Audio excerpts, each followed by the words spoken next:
Hey gang, it's Deltia from DeltiasGaming.com with my friend here, Shepard, and Aggelos from Tales of Tamriel, and we're going to talk about the new released ESO Live that went on yesterday.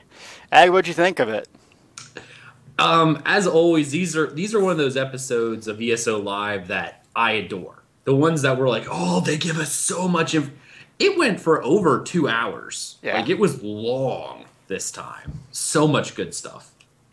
So, what I got out of it, a couple different things we'll talk about individually, is the way ultimates are changing. I thought was really interesting. hmm What'd you think about that?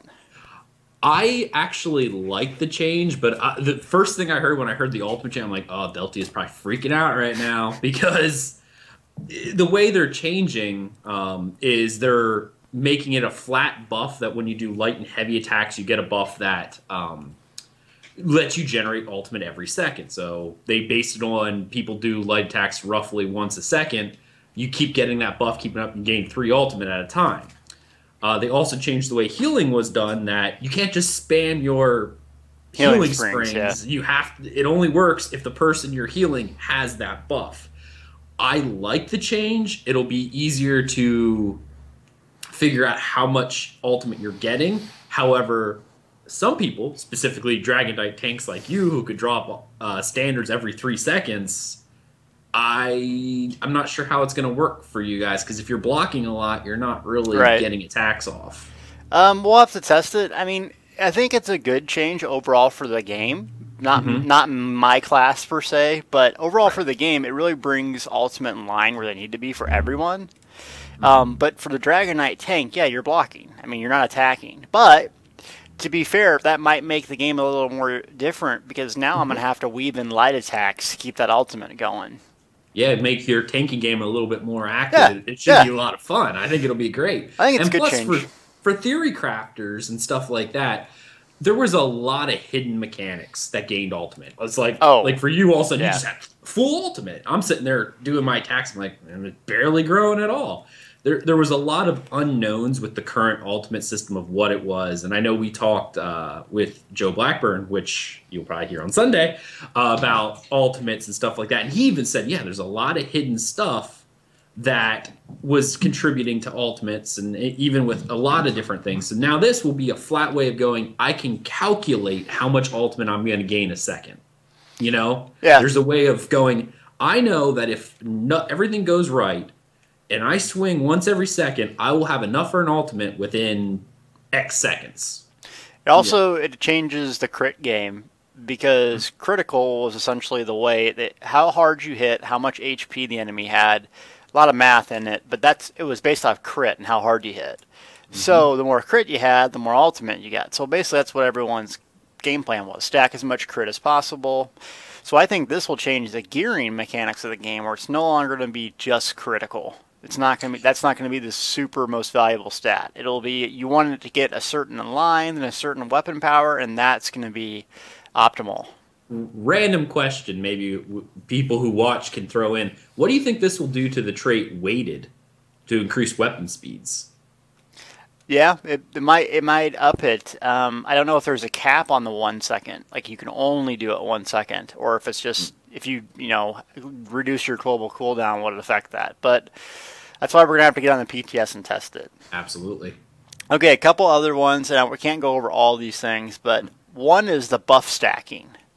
So basically, beforehand, you had these buffs that basically people would drop a Nova and a Veil, and those would stack. Those ultimates would stack, providing damage mitigation for both of them.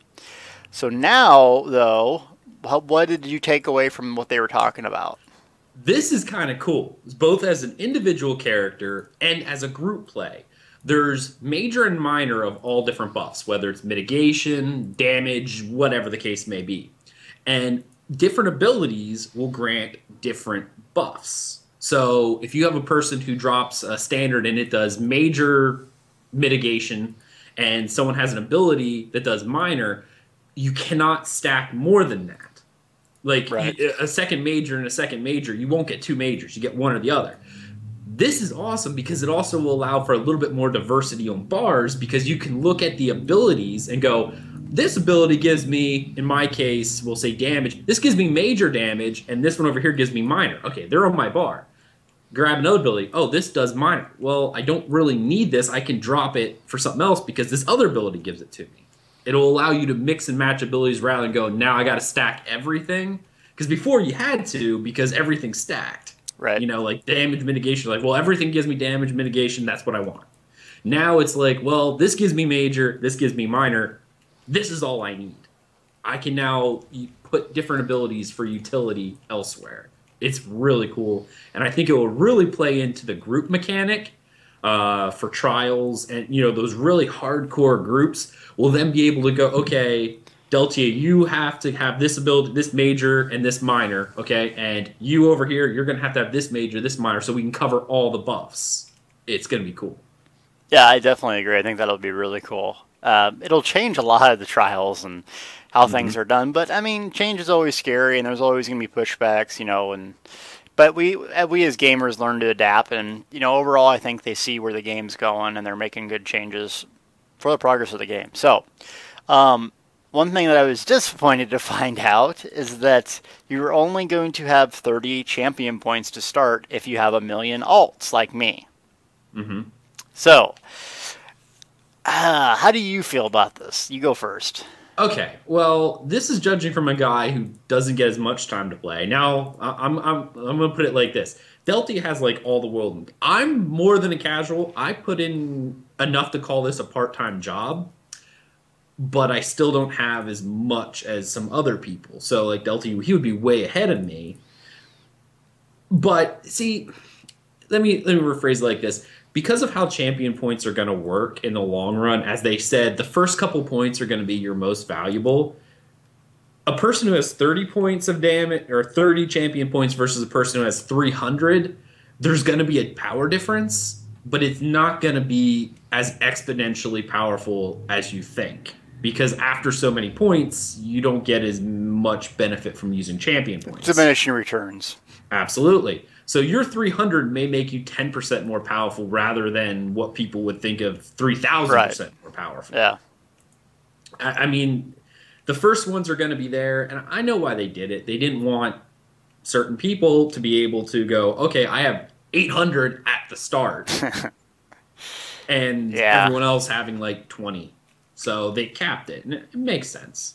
It makes sense, but I'm still disappointed because, I mean, even give me 1 point for an alt. Give me one, just one, showing me that, you know, it's okay to roll alts. Now, all this time I put into these alts, it seems like I'm getting no incentive to play alts when I like to play Altaster. But I'm just whining.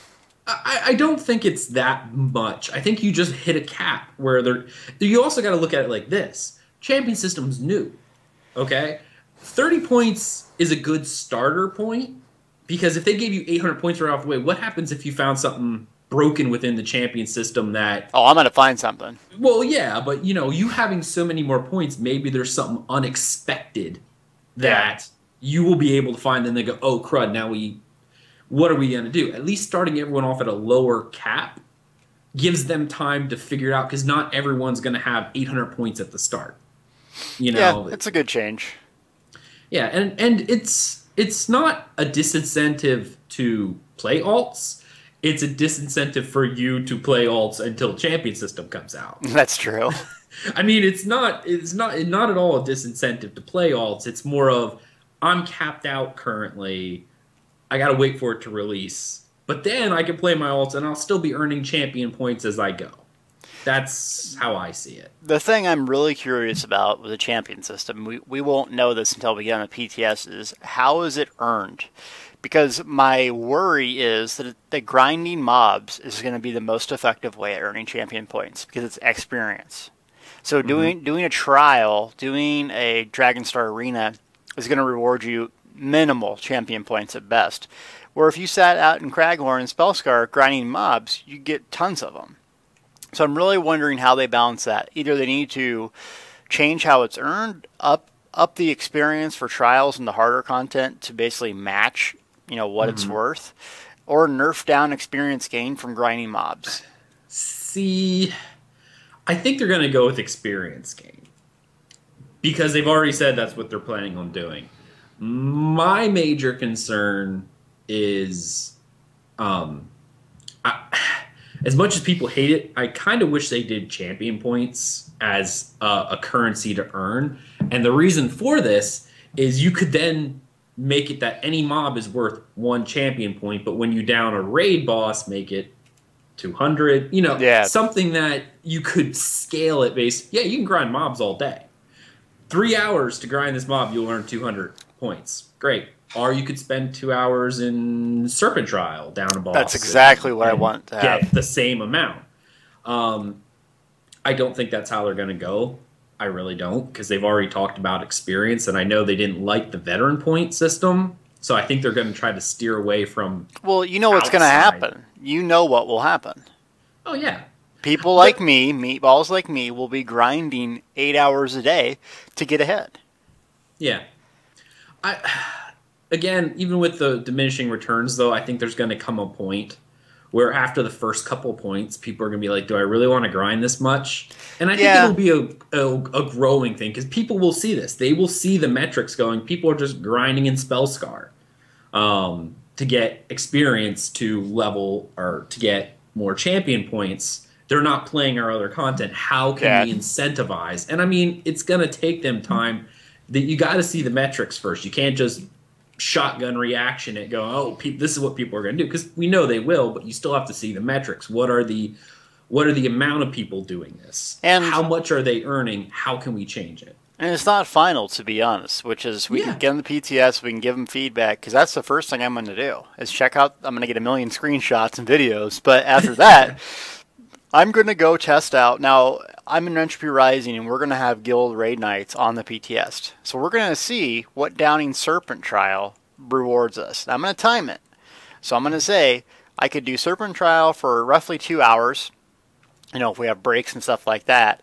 Mm-hmm. Or I could grind mobs for 2 hours and do the math. I'm going to send them a forum post about it. Because if it is not equivalent, that needs to be changed. Otherwise, it could fundamentally flaw the game. The whole idea behind the champion system was to advance your character by playing the game. And I'm sorry, some people like grinding. Delty, I know, like, you'll do it to get ahead, but it's not fun gameplay. Oh, it's terrible. I hate it. Yeah.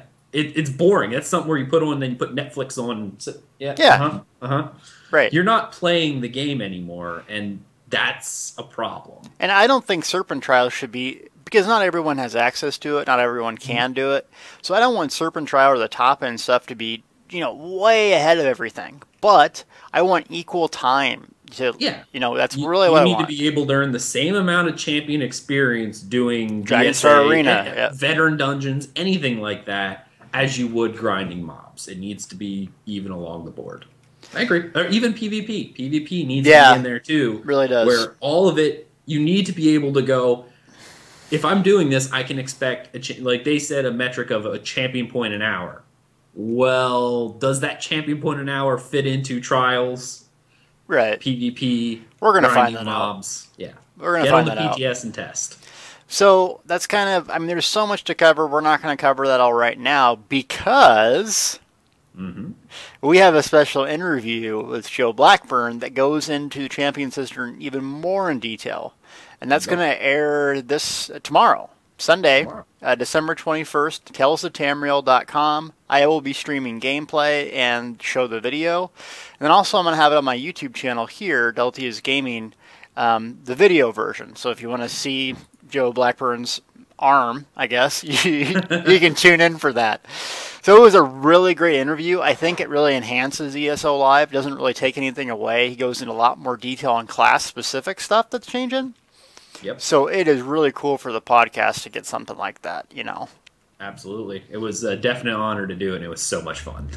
Yeah, I mean, these developers, this game, it's just different. It really is. It's all about the community, and they work with us and try to help us, give us knowledge. And, you know, they did say some stuff about consoles. I know there's a lot of you watching that really want consoles. Trust me, let them get it right. Let them get champion system tuned up so when you get it, it's not a mess. Let us PC players figure it out for you.